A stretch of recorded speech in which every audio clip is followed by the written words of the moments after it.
привет, салам алейкум. Наверное, уже все видели эту аварию жесткую. Да, жестко, конечно. Очень жестко. Людей жалко. Ужас, кошмар. Жаңы үйлөнгөн Мунарбек Сейитбек уулу кыргызстандыктарды ысырапкорчулукка жол бербөөгө чакырды. Жана башка жаңылыктар түрмөгү видеого лайк басып, Манас ТВ каналга катталып, акыркы жаңылыктардан кабардар болуп туруңуз. Париж шаарында өткөн Жайык Олимпиада оюндарында күмүш байге уткан Мунарбек Сейитбек уулунун үйлөнүү тою үйүндө эле өттү. Бул тууралуу мушкер өзүнүн соц тармактагы баракчасына жазды. Ал кайрылуусунда кыргызстандыктардан ысырапкорчулукка жол бербөөнү суранды. 24 август мен үчүн дагы бир Кудайымдын буйруган жакшы күндөрдүн бири болду. Жубайлуу болуп, эки дүйнө бактылуу болууга аттандым. Ажообуз айткандай, ысырапкорчулукка жол бербөөгө кошуламын жана силерди да чакырамын. Үйлөнүү тоюм шарият жолунда жана үй шартында болуп өттү. Барыңыздарга бекемдин соолук жана бакыт каалаймын. Мамлекетибиз дагы да өнүгө берсин деп жазды Мунарбек Сейитбек уулу. Мунарбек Сейитбек уулу буга чейин сүйүктүүсүнүн колун сураганы маалымдалган. Ал 24 августта үйлөнгөн мушкер жубайы Нокенин кызы экенин билдирген. Булак супер кежи. Москвада эркек киши ымыркай менен аялды 16-кабаттан ыргытып жиберди. Бул тууралуу База Телеграм каналы жазды. Андагы маалыматка ылайык, окуя 25 август күнү эртең менен болгон. Анда эркек киши аялын жана кичинекей баласын 16-кабаттын терезесинен ыргытып, артынан аялынын буюмдарын кошо ыргыткан. Аял менен ымыркай ошол жерден каза болгон.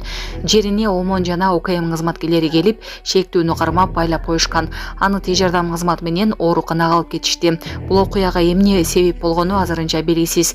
Учурда полиция кызматкерлери коңшуларын суракка алууда.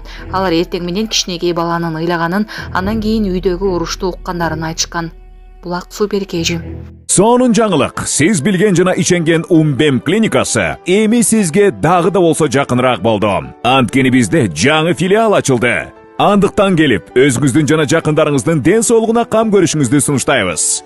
Биздин жогорку даражадагы дарыгерлер төмөндөгү адистиктер боюнча кабыл алат. Стоматология, гинекология, терапия, лор, хирургия, педиатрия, урология, УЗИ жана башка адистиктер. Лабораториялык анализдин 5000ден ашуун түрү алынат.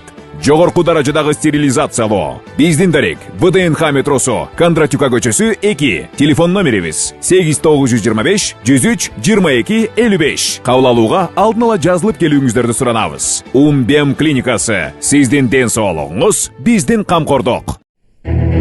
Германияда фестиваль учурунда кол салуу боюнча 15 жаштагы өспүрүм кармалды, анын кыргызстандык экени айтылууда.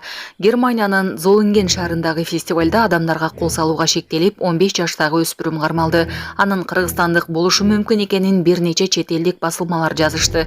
Маалыматка ылайык, кол салуу 23 август күнү кечинде Золинген шаарында болгон. Анда 3 киши каза болуп, 8-и жаракат алды. Алардын 5-өө оор абалда. Окуяга күбө болгондордун айтымында шаардын 650 жылдыгына карата Борбордук аянтта өтүп жаткан майрамда сахнанын жанында турган адам ошол эле жерден адамдарга кол салган. Полиция азырынча кылмышкердин сыпаттамасын тастыктай элек. Der Spiegel басылмасынын маалыматына караганда, кол салуудан кийин Кыргызстандын жараны болгон 15 жаштагы өспүрүм кармалган. Ал качкындар үчүн атайын жатаканада жашаган. Журналисттердин айтымында ал кол салган адам менен түздөн түз сүйлөшкөн, басылма өспүрүм көрсөтмө берүүдөн баш тартып жатканын билдирди. Ал арада тергөөчүлөр киши өлтүргүч жалгыз аракеттенген деп эсептешүүдө. Ал эми шаардын прокурору муну терроризм деп айыптап чыкты. Түндүк Рейн-Вестфалия полициясынын башчысы Торстен Флейстин айтымында издөө максатында колдонуло турган кылмышкердин так сүрөттөрү дагы деле жок. Кол салуу болгон фестивалда атайын видео көзөмөл системасы болгон эмес. 24 август күнү түштөн кийин тергөөчүлөр кылмыш болгон жерден 200 метрдей алыстыкта бычак табууга